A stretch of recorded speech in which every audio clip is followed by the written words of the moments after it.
நம்ம சேனல்ல பயோகிராஃபிலாம் பார்க்குறோம். அந்த வகையில் இன்னைக்கு யாருடைய பயோகிராஃபின்ட்டு எல்லாம் தான் போச்சு கெஸ் பண்ணியிருப்பீங்க. ஆமாங்க, ஏ.ஆர். ரகுமான் அவர்களுடைய மகளை பற்றி தான் எல்லாரும் இந்த வீடியோவில் பார்க்க போகிறோம்.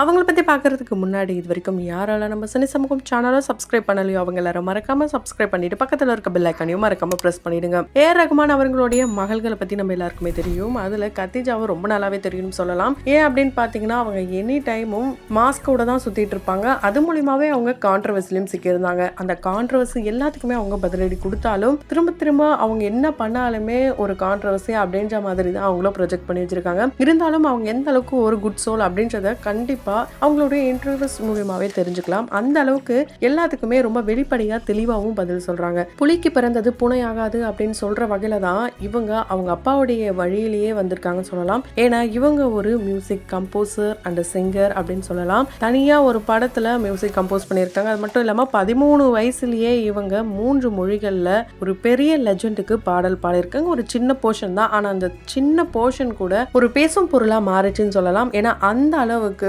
சூப்பர் டூப்பரேட்டான ஒரு படத்தில் தான் அவங்க பாடியிருக்காங்க. அது எந்த படம் அப்படின்னு தெரிஞ்சதுன்னா கமெண்ட் பாக்ஸ்ல மறக்காம கமெண்ட் பண்ணுங்க. தொடர்ந்து அது எந்த படம்ன்றதை இந்த வீடியோல பார்க்கலாம். இவங்களுடைய ஃபுல் நேம் கத்திஜா ரஹ்மான். இவங்கள கத்திஜான்னு சொன்னா தெரியும். இவங்களுக்கு இப்போ வயசு 30 ஆக போகுது. டிசம்பர் 29, 1995 இவங்க பிறக்கிறாங்க. இவங்க தான் அவங்களுடைய வீட்டுக்கு மூத்த மகள். அடுத்ததா ரஹீமா அண்ட் அமீன் இவங்க 2 பேரும் இருக்காங்க. ரஹீமா தான் இவங்களுடைய க்ளோஸ் ஃப்ரெண்டாங்க. அதாவது சிஸ்டரையும் தாண்டி இவங்க என்ன பிளஸ்ஸா இருந்தாலும் சரி மைனஸா இருந்தாலும் சரி அவங்க அப்பா அம்மா கிட்ட சொல்றாங்களோ இல்லையோ இவங்க கிட்ட தான் எல்லாத்தையும் ஓப்பன் அப் பண்ணுவாங்களாம். அண்ட் இவங்க எப்படி இருக்கணும் இருக்கக்கூடாது இது எல்லாத்தையுமே கரெக்ட் பண்றதும் இவங்களுடைய ஃப்ரெண்ட் அண்ட் சிஸ்டருமான ரஹீமா தானாம். அண்ட் அது மட்டும் இல்லாம மற்றவங்க இவங்களை எப்படி பார்க்குறாங்கன்றது இவங்களுக்கு கவலை இல்லையா. ஏன்னா எனக்கு நான் உண்மையா இருக்கேன், அந்த கடவுளுக்கு நான் உண்மையா இருக்கிறேன் அப்படின்னும் போது நான் யாருக்கும் எந்த பயமும் பட தேவையில்லை. யார் வேணாலும் எனக்கு என்ன வேணாலும் சொல்லிட்டு போகலாம். கண்டிப்பா அது எல்லாம் சொல்றவங்களுக்கு பின்னாடி புரியும் அப்படின்றத ரொம்ப தெளிவா சொல்லியிருக்காங்க. இவங்க ஸ்டெல்லா மேரிஸ் காலேஜ்ல படிச்சிருக்காங்க. அது மட்டும் இல்லாம பிஎஸ் அப்துல் ரஹ்மான் காலேஜ்லயும் இவங்க படிச்சிருக்காங்க சயின்ஸ் அண்ட் டெக்னாலஜி. 2010 தான் இவங்க இந்த இண்டஸ்ட்ரிக்கு அறிமுகம் பண்ணாங்க. ஆனால் அதுக்கு முன்னாடியே சின்ன வயசுல இருந்தே இவங்க வந்து மியூசிக்னா ரொம்பவே பிடிக்குமாம். ஆனா இவங்களுடைய கெரியர் மியூசிக் ஆகணும் அப்படின்றத இவங்க என்னைக்குமே நினைக்கவே இல்லையாங்க. ஏன்னா இவங்க ஸ்கூல் படிச்ச காலத்துல இருந்தே பாட ஆரம்பிச்சதுனால கொஞ்சம் பிரேக் விட்டுட்டாங்களாம். ஆரம்பத்துல இவங்க 2010 எந்திரன் படம் மூலயமா இவங்க ஒரு பெர்ஃபார்மரா அறிமுகமாயிருந்தாலும் அதாவது சிங்கரா அறிமுகமாயிருந்தாலும் இவங்களுக்கு என்ஜிஓல வேலை கிடைச்சிருக்கு. கேன்சர் இன்ஸ்டிடியூட்ல வந்து ஒர்க் பண்ணியிருக்காங்க. இப்படி மக்களுக்கு சேவை பண்ணணும், மற்றவங்களுக்கு உதவி பண்ணணும் அப்படின்ற மனப்பான்மை தான் இவங்களுக்குள்ள இருந்திருக்காம். இந்த மனப்பான்மை பார்த்தீங்கன்னா ரொம்ப சீக்கிரமாலாம் வரல, ரொம்பவே அனலைஸ் பண்ணாங்க. நம்ம ஏன் இந்த உலகத்தில் இப்படி இருக்கணும், நம்ம எதுக்காக பிறந்திருக்கோம், இப்படிலாம் இவங்க தனியாக அனலைஸ் பண்ணியிருக்காங்க. அப்படி பண்ணும்போது தான் நம்ம இருந்ததுக்கு கண்டிப்பாக ஏதாவது ஒன்று மற்றவங்களுக்கு பண்ணணும், அப்படி மற்றவங்களுக்கு ஹெல்ப் பண்ணணும் அப்படின்னா பணம் தேவைப்படுது. அந்த பணத்தை நம்ம எப்படி சம்பாதிக்கலாம் அப்படின்னு நினச்சி தான் இவங்க இந்த மியூசிக் இண்டஸ்ட்ரியை சாய்ஸ் எடுத்திருக்காங்க. அது மட்டும் இல்லாமல் இவங்க யாருக்கிட்டையும் வாய்ப்பு கேட்டு போனதே இல்லை. கிடைக்கிற வாய்ப்பையும் இவங்க மிஸ் பண்ணதும் கிடையாதாம். இவங்க ரொம்ப ஒரு ஸ்பிரிச்சுவல் பர்சனே சொல்லலாம். அந்த அளவுக்கு எனி டைமும் இவங்களோட இந்த முதல் பாடல் கூட மற்றவங்களுக்கு நீ உதவி செய்யணும், யாருக்கும் துரோகம் பண்ணக்கூடாது, எல்லாரையுமே நீ மதிக்கணும், இது போல நிறைய விஷயங்களை அந்த சிங்கிள் போர்ஷன்லயே ரொம்ப அழகா இவங்களுடைய வாய்ஸ் மூலமா வெளிப்படுத்தியிருப்பாங்க. இவங்க பாத்தீங்கன்னா ஏ.ஆர். ரகுமான் அவர்களுடைய ஸ்டூடெண்ட் அண்ட் அசிஸ்டன்டான ரியாஸ்தீன் ஷாஹிக் முகமது அப்படின்றவரை தான் திருமணம் பண்ணிக்கிட்டாங்க. இந்த திருமணத்தோட என்கேஜ்மெண்ட் பாத்தீங்கன்னா ரொம்ப பிரைவேட்டா நடந்தது. ஏன் அப்படின்னா நிறைய பேர் அப்படி அவங்களுடைய அசிஸ்டன்ட்டே மேரேஜ் பண்ணி வைக்கிறாரு ஏ.ஆர். ரகுமான் அப்படிலாம் கேள்வி கேட்டாங்க.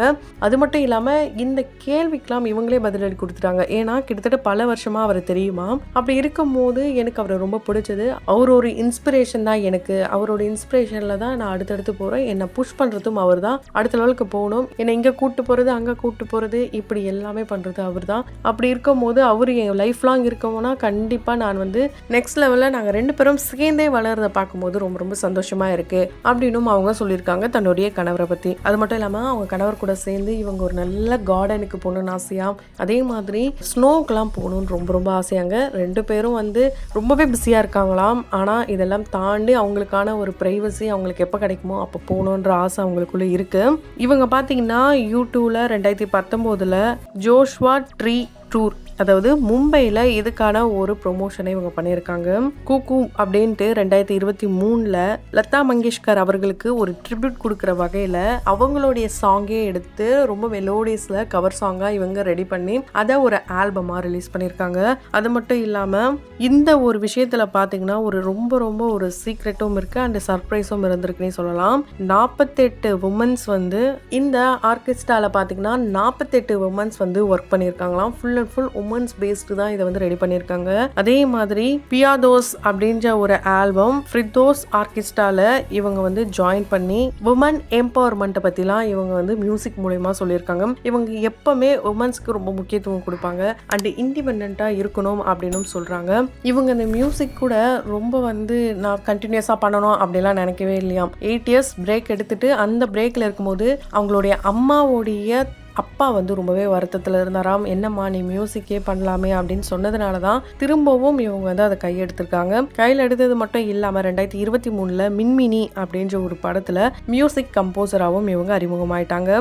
இந்த மியூசிக் கம்போசராக ஃபர்ஸ்ட் இந்த படத்தில் இவங்களுடைய டைட்டில் கார்டில் நேம் வரும்போது அவங்களுடைய அப்பா ரொம்பவே பெருமைப்பட்டாராம். அதை பார்த்துட்டு அவர் ஒரு ப்ரெஸ் மீட்டும் கொடுத்துருப்பாரு. அந்த ப்ரெஸ் மீட்டில் அவர் என்ன சொல்லியிருப்பாருன்னா, என் பேர் எப்படி வந்ததோ ஃபர்ஸ்ட் டைமாக பார்க்கும்போது எவ்வளோ சந்தோஷப்பட்டனோ அதை விட ரொம்ப அதிகமாக ரொம்ப சந்தோஷமாக இருக்குது. என் பொண்ணு சொல்லலாம், அவளுக்குள்ள நிறைய டேலண்ட் இருக்கு, அதை அவ வெளிப்படுத்தவே மாட்றா. இருந்தாலும் நாங்க எதுக்குமே ஃபோர்ஸ் பண்றது கிடையாது. அவங்களா 8 இயர்ஸ் பிரேக் எடுத்தாங்க, இப்ப அவங்களாவே வந்து பண்றாங்கன்னும் போது ரொம்ப சந்தோஷமா இருக்கு. இதை அப்படியே கண்டினியூ பண்ணா ரொம்ப நல்லது.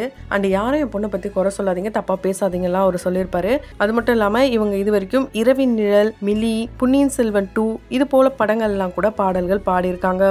இவங்க பக்காவான ஒரு 90s கிட்ஸ்னே சொல்லலாம். அந்த அளவுக்கு ரஜினி சார்னா ரொம்ப உயிராங்க. அவருடைய மடியிலே குழந்தையா இருக்கும்போது உட்கார்ந்தவங்க. அவருடைய படத்தில் தான் இவங்க ஃபர்ஸ்ட் பாடல் பாடியிருக்காங்க.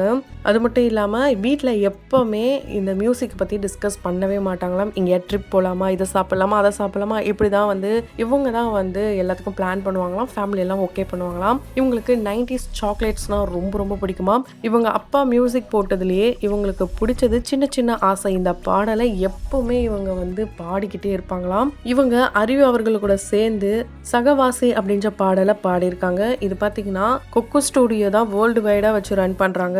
அந்த ஆர்ட் ஃபார்முக்கு பார்த்தீங்கன்னா இங்கே தமிழில் ஒரு ரெக்கக்னேஷன் கொடுக்குற வகையில் இவங்க 2 பேரும் இணைஞ்சு இந்த ஒரு விஷயத்தை கிரியேட் பண்ணியிருக்காங்க. இதில் பார்த்தீங்கன்னா நேட்டிவ் கல்ச்சரை மட்டும்தான், அதாவது ஒப்பாரி, தாலாட்டு இது போல விஷயங்களை மட்டுமே பேஸ் பண்ணி இந்த ஒரு சாங்ஸை பாடியிருப்பாங்க. அதுவும் ரொம்ப ஃபேமஸான சாங் அண்ட் ரொம்பவும் ட்ரெண்டாக வைரலாகவும் போச்சுங்க. இவங்க ஹெல்ப் பண்ணுறது எந்த வகையில் பண்ணுறாங்க பார்த்தீங்கன்னா, ARR ஃபவுண்டேஷன் அப்படின்ட்டு ஒரு ஃபவுண்டேஷனை வச்சு ரன் பண்ணுறாங்க. அதோடைய டைரக்டரே இவங்க தான். மற்றவங்க கிட்ட இருந்து மணி வந்து நம்ம ஃபவுண்டேஷனுக்கு நம்ம ஹெல்ப் பண்ணுறதை விட நம்மளே மணி ஏர்ன் பண்ணி ஹெல்ப் பண்ணணும்னு தான் இவங்க ஓனாக வந்து மணி ஏர்ன் பண்ணணும்னு நினச்சி தான் இந்த இண்டஸ்ட்ரிக்குள்ளேயே வந்திருக்காங்க. ரொம்ப நல்லாவே அவங்களுடைய கெரியரை சூஸ் பண்ணியிருக்காங்கன்னே சொல்லலாம். எவ்வளோ கான்ட்ரவர்சி இவங்க மேலே வந்து, அதாவது ஏன் வந்து இவ்வளோ க்ளோஸ் பண்ணி நீங்கள் இருக்கீங்க, பாடலாம் எப்படி பாடுவீங்க இப்படிலாம் கேட்டால் கூட எல்லாத்துக்குமே இவங்க ஈஸியாக பதில் சொல்லிட்டாங்க. ஆனால் அதை கோ த்ரூ பண்ணுறதுக்கு ரொம்பவே டைம் எடுத்துக்கிட்டாங்களாம். ரொம்ப வந்து சீக்கிரமாக ஓகே இதான அக்செப்ட் பண்ணவே முடியலையாம். ரொம்ப ஹர்ட்டிங்காக இருந்ததுன்றது மின்மினியோடைய ஆடியோ லான்ச் ப்ரெஸ் மீட்டில் இவங்க சொல்லியிருக்காங்க. அதே மாதிரி இவ்வளோ பெரியவருடைய மகள் அப்படின்னும் போது ஒரு பெருமை, கர்வம் எல்லாம் இருக்கும். ஆனால் இவங்களுக்கு எதுவுமே இல்லைங்க. ரொம்ப சிம்பிளிசிட்டியாக தான் இருக்காங்க. இவங்க அவங்க அப்பாவை பற்றி அவங்க அப்பா முன்னாடியே ஒரு மேடையில் ரொம்ப பெருமையாக பேசியிருப்பாங்க. அப்போ அவங்க என்ன சொல்லியிருப்பாங்கன்னா, my papa is like a god to me. எங்கள் அப்பா எனக்கு கடவுள் மாதிரி, நான் ரொம்ப லக்கி அவருக்கு மகளாக பிறந்தது, லவ் யூ டேடி அப்படின்ட்டு அவங்க ரொம்ப ட்ரெடிஷ்னல் வியரில் இந்த மாதிரி ரொம்ப எமோஷ்னல் தாட்டோட சொல்லும் போது பார்க்குற எல்லாருமே எமோஷ்னல் ஆகிட்டாங்கன்னு சொல்லலாம். அந்த அளவுக்கு இவங்களுக்கும் அவங்க அப்பாவுக்கும் இருக்கிற அந்த பாண்டிங்கை வார்த்தையால் சொல்லவே முடியாதுன்றதை AR ரஹ்மான் அவர்களே ஒரு இன்டர்வியூவில் சொல்லியிருக்காரு. ஸோ கத்திஜாவுடைய சாங்கில் உங்களுக்கு எந்த சாங் ரொம்ப பிடிக்கும்ன்றதை கமெண்ட் பாக்ஸில் மறக்காமல் கமெண்ட் பண்ணுங்கள். தொடர்ந்து பயோகிராஃபிலாம் பார்த்து என்ஜாய் பண்ணணும்னு நினச்சிங்கன்னா உடனே நம்ம சினி சமூகம் சேனலை சப்ஸ்கிரைப் பண்ணிவிட்டு பக்கத்தில் இருக்க பெல் ஐக்கனையும் மறக்காமல் ப்ரெஸ் பண்ணிவிடுங்க.